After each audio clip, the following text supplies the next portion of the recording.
BJP के मंत्री अविनाश गहलोत द्वारा पूर्व प्रधानमंत्री इंदिरा गांधी के खिलाफ टिप्पणी को लेकर कांग्रेस लगातार धरना प्रदर्शन कर रही है। सदन भी ठप पड़ गया। कांग्रेस के 6 विधायकों को निलंबित कर दिया गया, लेकिन ये गतिरोध रुकने का नाम नहीं ले रहा है। अब सदन के बाहर भी भारी प्रदर्शन शुरू हो चुके। 24 फरवरी को सदन में कांग्रेस के दिग्गज नेता सचिन पायलट भी पहुंचे थे। सचिन पायलट ने भी सरकार के खिलाफ मोर्चा खोल दिया। उन्होंने कहा कि समझौते की बात भी हुई। कांग्रेस नेताओं ने गतिरोध पर खेद प्रकट किया, लेकिन सरकार की बारी आई तो खेद प्रकट करने से पीछे हट गई। सरकार की मंशा ही नहीं है कि सदन चलने दिया जाए। सचिन पायलट ने कहा कि जहां संसद में बाबा साहेब का अपमान किया जाता है, वहीं राजस्थान विधानसभा में पूर्व प्रधानमंत्री जो शहीद हुए हैं उनके खिलाफ टिप्पणी की जाती है, जिस पर मुख्यमंत्री को स्पष्टीकरण देना चाहिए, उस पर मंत्री की पीठ थपथपाई जाती है। सरकार इस तरह की टिप्पणी पर गतिरोध पैदा करना चाहती है कि सदन चले ही नहीं और सदन में सवाल पूछे न जाएं, जिससे कि सरकार को जवाब देना नहीं पड़े।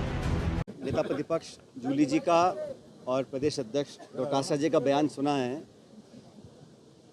इतिहास गवाह है, इस देश की प्रधानमंत्री जिन्होंने अपने पेट में 32 गोलियां खाई, एक वर्तमान सिटिंग प्राइम मिनिस्टर को शहीद किया गया, उस ऐसी महान नेता के बारे में।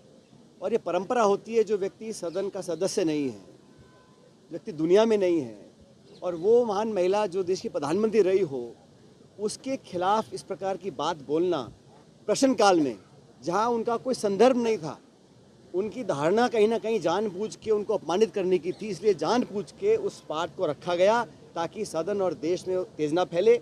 और हमारा अधिकार है, अगर हमारे नेता की अवमानना करता है तो जूली जी ने, डोटासरा जी ने उसको उठाया, और मैं तो कहता हूँ बहुत अच्छा काम किया कि मजबूती से उस बात को उठाया कि इसको एक्सपंज किया जाए। जो गतिरोध पैदा हुआ, सारे विधायकों ने धरना दिया, और हमारी मांग कितनी थी? मांग इतनी थी कि जिस मंत्री ने जानबूझकर इंदिरा जी का अपमान किया, और ये भाजपा की समानता देखिए आप, भारत सरकार पार्लियामेंट के अंदर अंबेडकर जी को अपमानित करती है और राजस्थान सरकार जयपुर के अंदर इंदिरा जी को अपमानित करती है। ये चाहते हैं कि कंट्रोवर्सी पैदा करो, नेताओं को भला बुरा कहो, ताकि संवाद ना हो, सवाल ना पूछे जाएं, जवाब देना ना पड़े।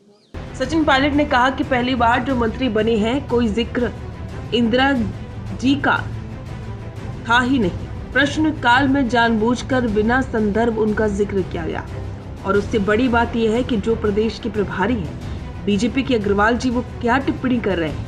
वो जिम्मेदारी व्यक्ति हैं, उनका मंत्री को बुलाना चाहिए। हमारे देश को कोई पूर्व प्रधानमंत्री हो, उसके खिलाफ सदन के पटल पर आप चुनाव में बोलो, भाषण में बोलो, वो अलग बात है, लेकिन सदन के पटल पर शपथ लिया हुआ मंत्री एक देश की पूर्व प्रधानमंत्री और शहीद प्रधानमंत्री के बारे में ऐसी बात बोलता है और प्रदेश के प्रभारी उसकी पीठ थपथपाते हैं।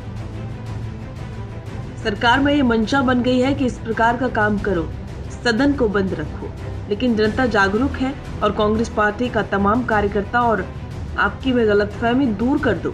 हमारे नेता प्रतिपक्ष टीकाराम जूली और प्रदेश अध्यक्ष गोविंद सिंह डोटासरा और हम सब लोग जो विधायक हैं, इन दोनों के साथ मिलकर काम कर रहे हैं। ये व्यक्तिगत इश्यू ही नहीं है।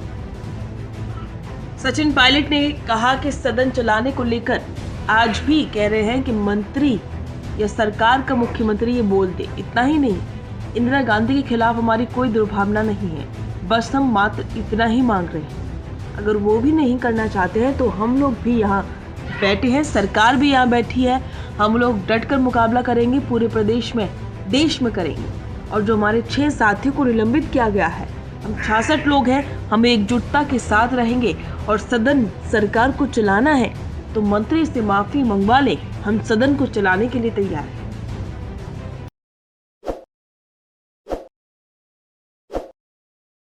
ताज़ा खबरों के लिए विजिट करें द फैक्ट इंडिया की वेबसाइट और डाउनलोड करें द फैक्ट इंडिया ऐप।